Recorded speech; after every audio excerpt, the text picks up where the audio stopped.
Por que o preço da gasolina está subindo tanto? O que está ocasionando essas altas consecutivas? Será que, na verdade, vamos achar esse culpado? Será que o culpado é o SMS? Será que é o governo? Será que está relacionado ao dólar? Será que isso é mais um cenário macroeconômico? Será que isso é inflação?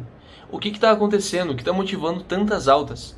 Só para ter uma ideia, nesse ano de 2021 até agora, setembro, já foram cerca de 9 altas, acumulando uma alta de 28% acumulada. Então isso é realmente um impacto muito grande, considerando que muitas pessoas dependem de seus carros no dia a dia. E até muitos outros que trabalhavam, como serviços de delivery, Uber e tudo mais, isso tem um impacto direto, final, no seu bolso. Mas o que está acontecendo? Eu acho que vamos, já que a gente encontrou as hipóteses, e descartando elas aos poucos, para encontrar uma solução ou culpado, aquilo que seria mais plausível, mais viável para a gente considerar. Vamos considerar direto na Petrobras, porque com certeza ela pode ter algo relacionado. A questão é que a Petrobras ela tem quase que um monopólio, dá para se dizer um monopólio quando se fala nessa área. É que ela faz toda aquela extração, ela encontra uma área que é interessante, faz a extração, o transporte leva para a refinaria. Na refinaria passa por todo aquele processo e tudo mais, e daí a gente chega no nosso tão desejado, no nosso produto que em tese que está sofrendo de tanta valorização, que é a gasolina.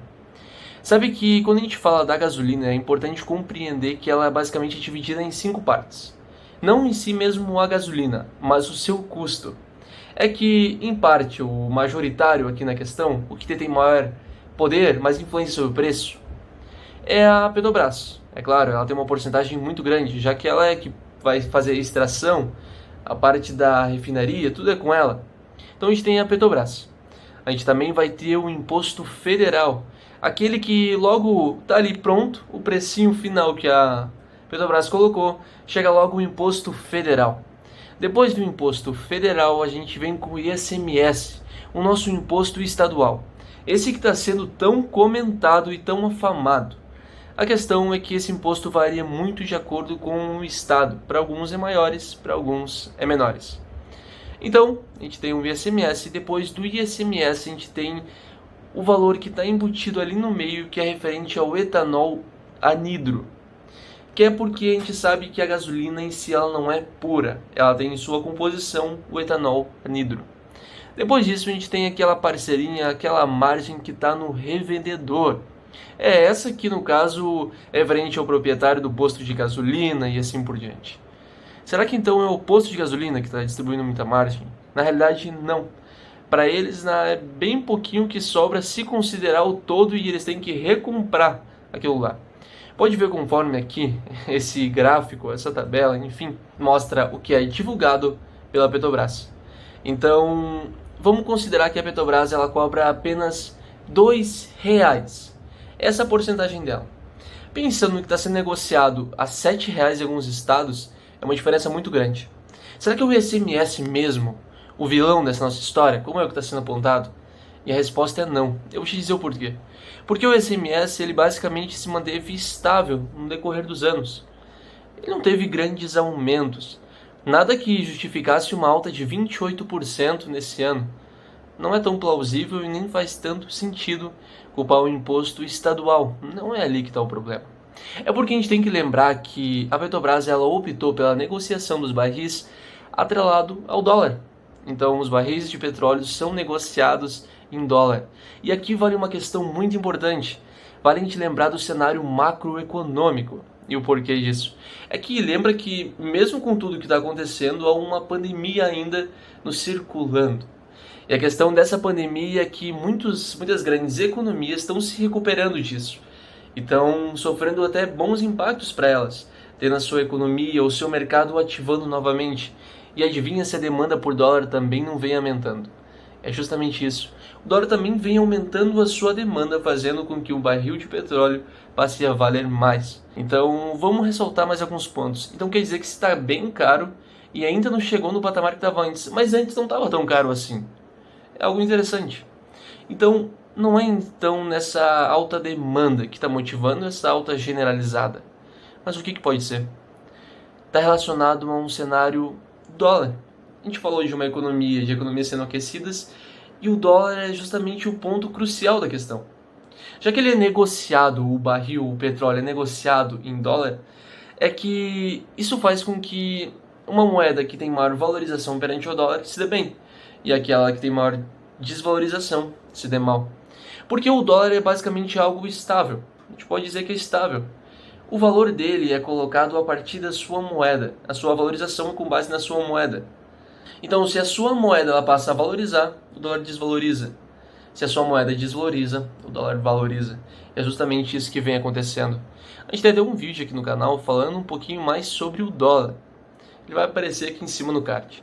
Mas a questão é que o Brasil ele sofre de problemas muito grandes.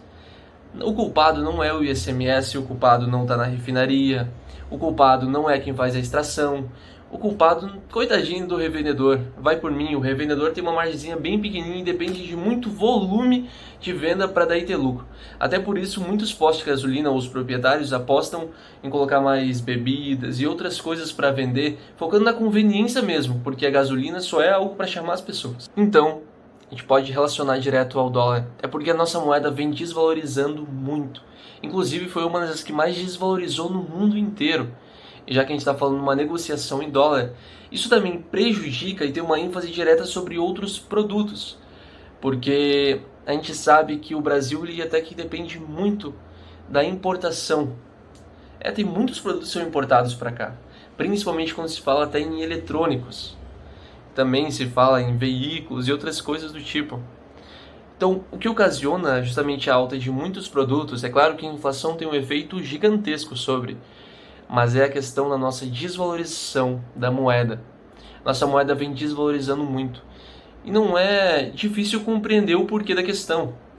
Quando se olha um âmbito, e aqui sem julgar qualquer partido, sem julgar presidente ou independente quem for, julgando apenas o cenário macroeconômico, é que essa instabilidade fiscal, essa coisa que o Brasil tem e não é tão recente, de não decidir um ponto, um lado para ir, essas questões de controvérsias, de acusações, e todo esse meio faz com que o investidor não queira optar por colocar os seus recursos, por alocar os seus recursos no Brasil. Então ele prefere reter os seus investimentos e aportar em outro país ou simplesmente aumentar a sua reserva de valor no próprio dólar.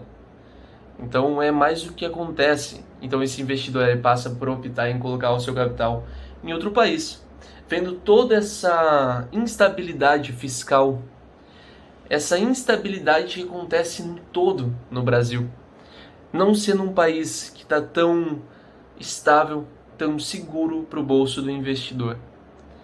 Então ele vai colocar menos capital na bolsa de valores, ele vai ter menos investidores internos aqui dentro para investir em infraestruturas, para grandes empresas e todo esse meio. Fora que grandes reformas não estão saindo tão bem e fora toda a expectativa que teve sobre elas, não foi tão boa e elas não estão indo de maneira tão acelerada. É algo que era uma proposta lá no início e que até agora está andando muito devagar. E todo esse meio, desde as propostas, as oscilações, a valorização desse produto no âmbito externo, a maior demanda por ele e tudo mais, quando junta todo esse pacote, a gente tem essa alta generalizada do dólar. E algo que faz com que no final das contas a gente tenha que pagar muito mais caro e sofrer com uma alta de 28%. E será que para por aí? Será que o gás de cozinha também vai parar por aí? É muito provável que infelizmente não. E que talvez os meios de ter uma bicicleta ou algum outro meio de transporte se torne muito mais viável. E até você conseguir tirar do papel aquele seu projeto fitness, já que agora, se não foi por bem, foi por mal. Se obrigou para poupar um pouquinho de dinheiro. Esse é o vídeo. Eu espero ter agregado valor ao seu tempo e até o próximo.